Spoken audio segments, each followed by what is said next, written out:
एक थ्योरम के साथ एक थ्योरम आपसे डिस्कस करने जा रहे हैं। तो आजकल चूँकि हमारा वेक्टर स्पेस का टॉपिक जारी है, तो इससे ही रिलेटेड कुछ बातें उम्मीद है कि आप इन बातों को अंडरस्टैंड करने के बाद एंजॉय भी कर रहे होंगे।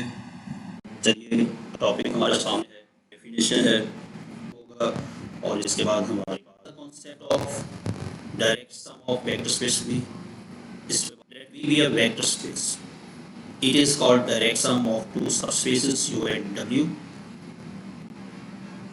If V is equal to U plus W, और दूसरी कंडीशन है U intersection W is equal to null vector.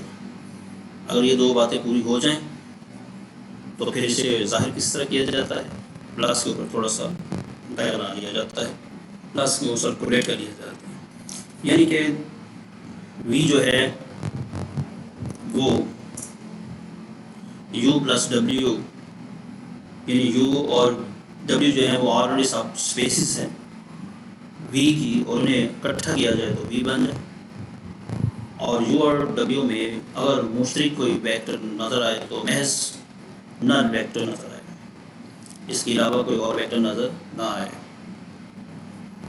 तो ये दो कॉन्सेप्ट जब पूरे होते हुए नज़र आएंगे तो ऑब्वियसली हम V को कहेंगे ये डायरेक्ट सम ऑफ, ये जरूर कहना है, डायरेक्ट सम किसका? Of two subspaces U and W। अगर में वो दो बातें जो अभी हम डिस्कस कर रहे थे, तो इस डेफिनेशन के अकॉर्डिंग, इस डेफिनेशन से रिलेटेड आगे एक थ्योरम है। अब उस थ्योरम को एंजॉय करने की कोशिश करते हैं। देखिए, vector space is direct sum of subspaces U and W if each V small v belongs to V can be written uniquely as, तो हमारा जो फोकस है uniquely as V is equal to U plus W, U belongs to U and W belongs to W, small u belongs to capital U and small w belongs to capital W.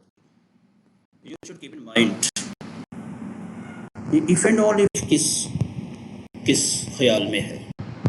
If and all if V के direct sum और small we के इस तहरीरी अंदाज के unique होने में है कि ये वी को लिखने का अंदाज यूनिक है, एक ये ख्याल साबित कर रहा है, और वी डायरेक्ट सम है, एक ये ख्याल। इन दो ख्यालात में इफ एंड ऑल इफ है। इसका मतलब ये है कि ये दो ख्याल एक दफ़ा फर्ज होगा, एक दफ़ा एक प्रूफ होगा, तो फिर एक फर्ज होगा फिर एक प्रूफ होगा। इन दोनों के दरमियान में सपोजिशन और टारगेट की एक तरतीब एडजस्ट की जाएगी। तो देखते हैं कि हमने पहले सबसे इसमें क्या किया। Let V be a vector space and direct sum of you and V. क्या कहा कि वी एक वेक्टर स्पेस है और यू वी लिखा गया है, यहाँ पे डब्ल्यू होना चाहिए, you and W, U and W, sum of U and W. Then by the definition of the direct sum we can write down in this form. It is possible V is equal to U plus W and U intersection W is equal to null vector. इसको थोड़ा सा paper में dark करना है, zero ना लगे बल्कि zero vector लगे, थोड़ा बोल्ड है। ये तो बात हमने फर्ज कर ली, ये डायरेक्ट सम फर्ज कर लिया V को U और W का, और उसकी फिर जो अभी हमने डेफिनेशन पढ़ी थी उन दो कंडीशंस को यहाँ पे लिख लिया, और टारगेट किसे कर लिया? इस अंदाज को यूनिक साबित करने के small v is equal to U plus W। ये अंदाज यूनिक है, यही सिर्फ अंदाज है। इस v को किसी और तरीके से लिखना नामुमकिन है, इम्पॉसिबल है, सिर्फ यही अंदाज मुमकिन है। इसको हमने साबित करना है। तो यूनिक की बात पहले भी हो चुकी कि इसका मतलब वाहद नहीं होता, आहद होता है, और आहद ऐसा यकता, ऐसा एक जिस जैसा कोई और ना हो। जिस एक के जैसा कोई और भी होता है उसे सिंगुलर कहते हैं। तो यूनिक उस एक को कहते हैं जिसकी जमा नहीं बनती, जिस जैसा कोई और नहीं होता। तो किसी को यूनिक साबित करना हो तो फिर इस अंदाज को यूनिक साबित करना है, वी के इस तहरीरी अंदाज को यूनिक साबित करना है, तो हम एक और अंदाज लेंगे जो रिजेक्ट हो जाएगा और फिर यही अंदाज बच जाएगा। क्योंकि और तो होना नहीं चाहिए, तो और हम ख्याल करेंगे। हमेशा यूनिक के कॉन्सेप्ट को इसकी मानवियत के खिलाफ फर्ज करके, यानी इसका मतलब है कि कोई और ऐसा नहीं अंदाज, तो हम कहेंगे नहीं और अंदाज है, और वो हो जाएगा रिजेक्ट, वो हो जाएगा ख़त्म, वो हो जाएगा वैनिश, तो फिर बात यही जाएगा, तो फिर साबित हो जाएगा कि ये अंदाज जो है ये वी को लिखने का यूनिक है।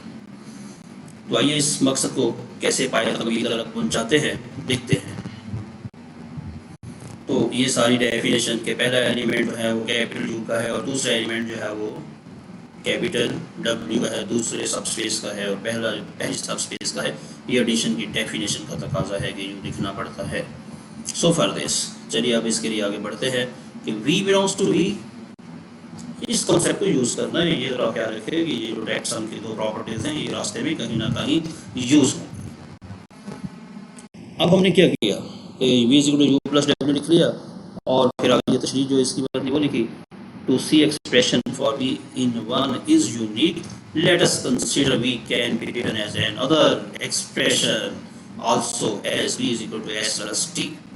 तो बड़े अच्छे अंदाज में और अदर को बड़ा फोकस किया इसके अंदर, इसलिए कि अदर को हमने फोकस करना है और एंड पे इस अदर जो लफ्ज़ है इसकी मानवियत को रिजेक्ट करना या रिजेक्शन इसके साबित करने जा रहे हैं। इसलिए इस वक्त इसको हम काफ़ी बोल्ड करके शो कर रहे हैं ताकि एंड पे जाके ये ख़त्म हो जाए। हमने बड़े अच्छे अंदाज में लिखा कि लेट अस कंसीडर, ये तस्वर करते हैं कि वी को किसी और अंदाज में भी लिखा जा सकता है। वो अंदाज है G V is equal plus T, जिसमें से पहला एलिमेंट यू का है और दूसरा एलिमेंट डब्ल्यू का है। वही अंदाज तकल्लुम जो है वो यहाँ पे हमने इस्तेमाल किया है जो उसने बताया हुआ है, V is equal to S plus T, और वही तकाजे, वही सिलसिले, वही रस्म और रवाज इसमें भी इस्तेमाल किए गए। हुआ क्या है, हुआ ये कि इन दोनों की लेफ्ट साइड चूँकि सेम है, 1 और 2 की लेफ्ट साइड चूँकि सेम है, वी है, तो समझो कि राइट भी सेम है, तो लिख दिया इस बात को। कहा कि दोनों राइट लेफ्ट सेम है तो समझो कि राइट भी सेम है। तो राइट जब सेम है इसका मतलब है कि u बराबर s है और w बराबर d है। u बराबर s है तो w बराबर d है।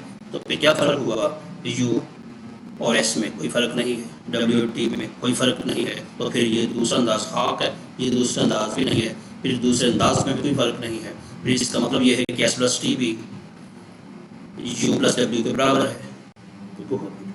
जब ये अनइक्वालिटी आ चुकी है, ये बराबरी आ चुकी है, तो बराबरी जो होती है वो सेकंड सेंस को या सानवियत को ख़त्म कर देती है। इक्वालिटी जो होती है वो सेकंड सेंस या किसी के दूसरे होने को, किसी के दूसरे वजूद को ख़त्म कर देती है। इस बात का ख्याल रखना। It means U not is equal to S and V not equal to S is impossible, ये नामुमकिन है।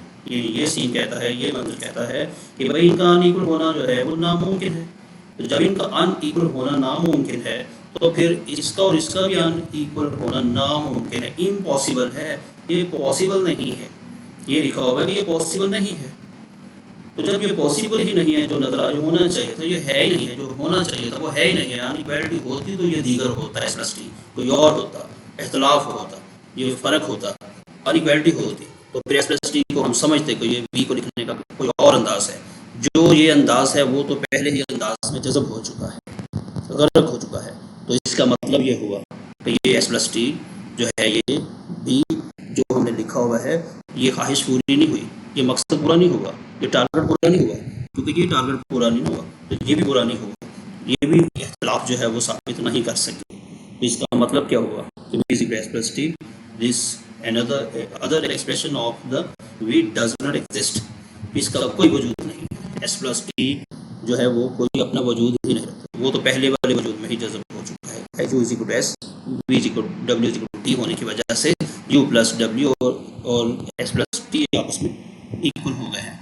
इस वजह से इक्वल हुए हैं तो ये कोई डिस्टिंक्शन नहीं रही, डिस्टिंक्शन नहीं रही तो इसका मतलब ये है कि we is equal to S plus T, this other expression of v does not exist, ये एग्जिस्ट ही नहीं किया जो आप अदर जिसे कहते हैं। तो इसका मतलब ये हुआ कि we zero plus W is unique, इसका कोई दीगर वजूद वी को लिखने का कोई और अंदाज नामुमकिन है। एक हिस्सा इसका कवर हो चुका है, अब हम दूसरे हिस्से की तरफ चलते हैं।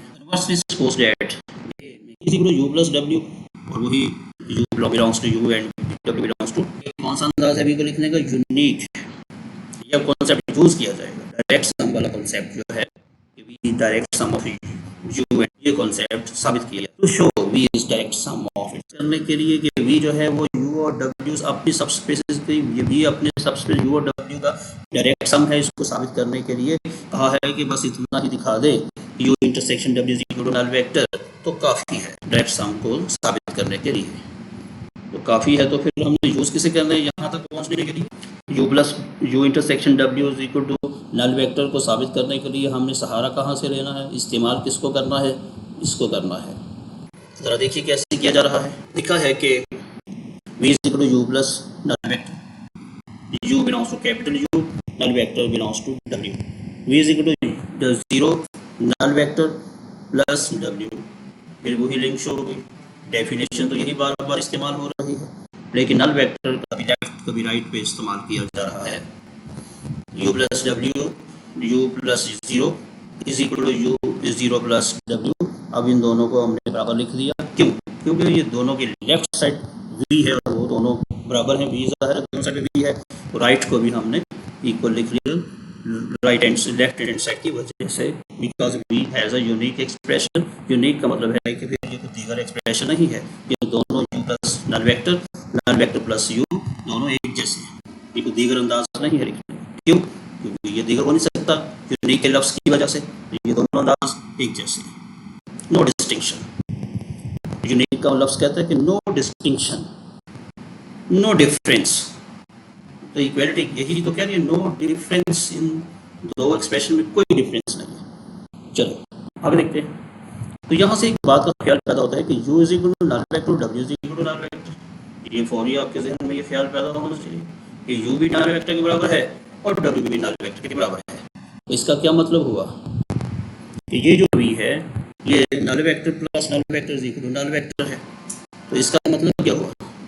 इसका मतलब क्या हुआ कि ये जो एलिमेंट था ये v स्मॉल v, ये u और w इसके एलिमेंट तो दोनों नल वेक्टर हैं। इसका मतलब ये हुआ कि कैपिटल U और कैपिटल W में नल वेक्टर मुश्तरक है, कॉमन है, यकसा है, एक जैसा दोनों में पाया जाता है।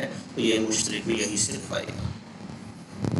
तो मेरा ख्याल है कि थ्योरम आपको समझ आ चुका है और काफ़ी इम्पोर्टेंट थ्योरम है। इसके बावजूद अगर कुछ समझ ना आए तो हम हाजिर हैं। जब तक मेरी इजाज़त, थैंक यू सो मच।